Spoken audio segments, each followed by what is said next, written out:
In the age of a lot of global failures, people are losing their faith in politics, that heads of states cannot really solve the problem, the burning issues of humanity. My take on that is this.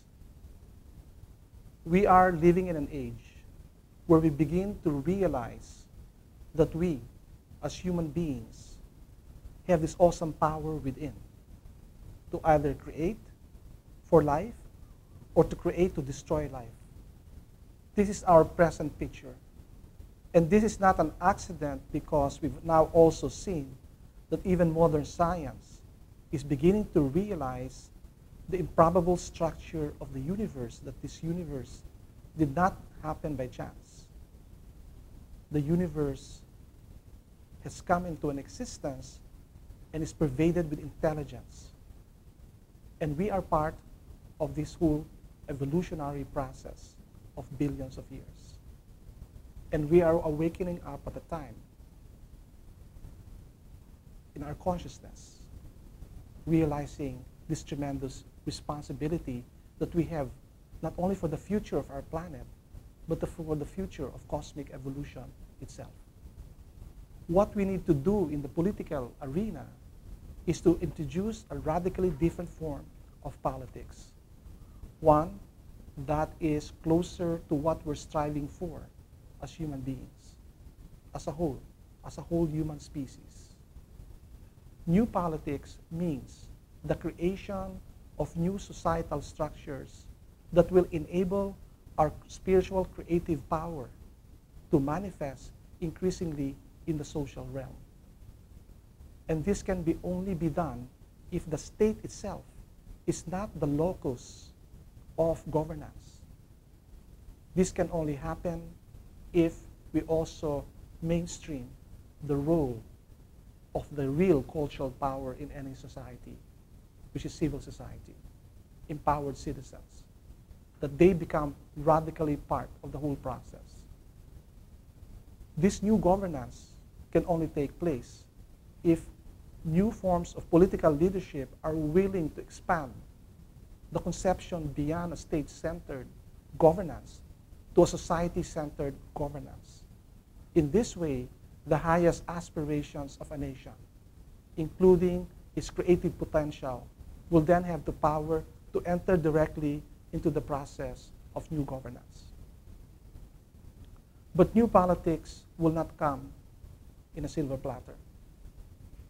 The traditional politics that has created the planetary mess that we find ourselves in today will resist with the full force of their power any new attempts to redesign the political system.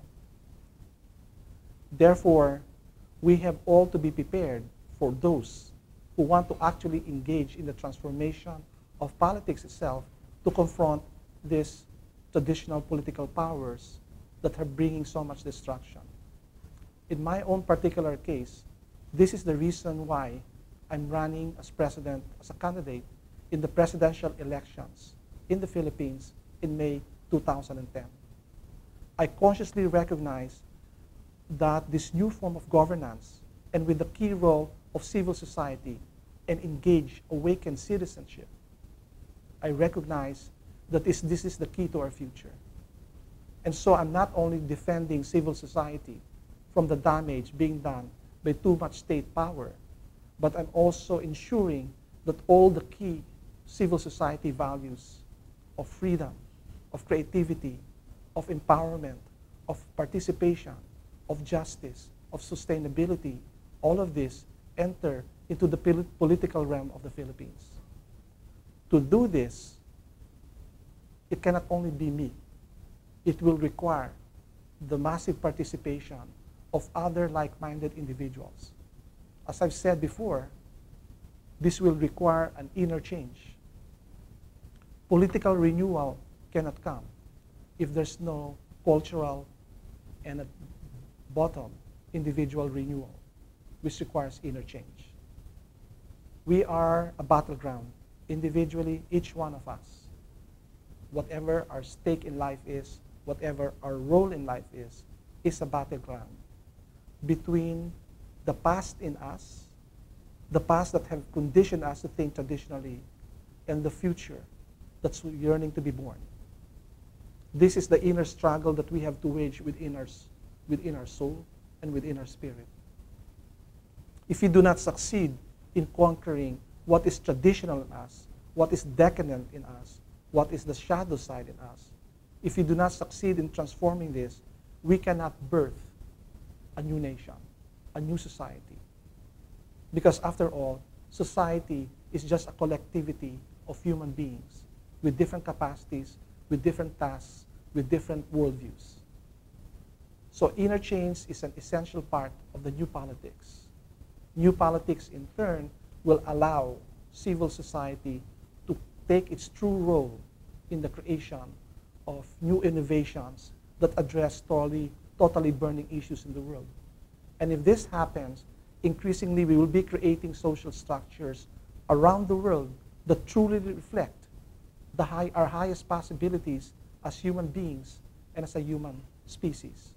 And when we do that, we will become the conscious barriers of the future evolution of the planet and of the cosmos itself. And through that, we are going to be flowing with how divine intelligence has actually worked through billions of years.